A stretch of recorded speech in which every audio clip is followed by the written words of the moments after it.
foi o governo Lula, quando assumiu, pegou o Brasil com uma taxa de desmatamento da casa acima dos 25 mil quilômetros quadrados anuais, né? Batendo aos 27 mil quilômetros quadrados anuais.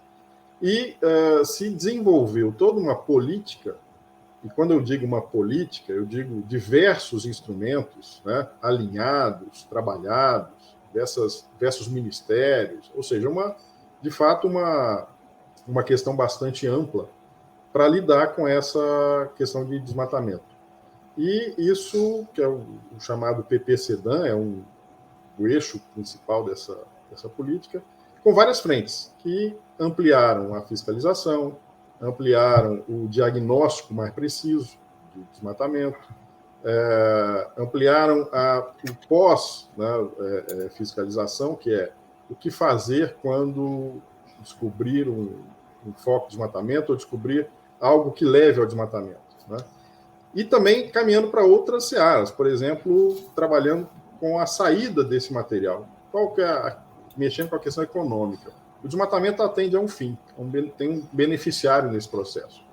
Então, qual que é a cadeia de beneficiários do desmatamento?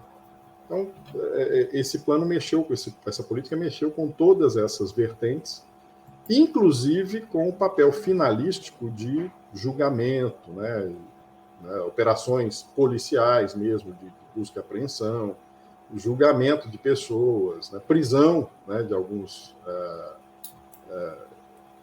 infratores, vamos dizer assim, que induziam o desmatamento, e com isso o desmatamento foi se reduzindo sistematicamente. Foram 12 anos praticamente de redução sistemática do desmatamento. E ele chegou em patamares da ordem de 4 mil e poucos quilômetros quadrados anuais, né?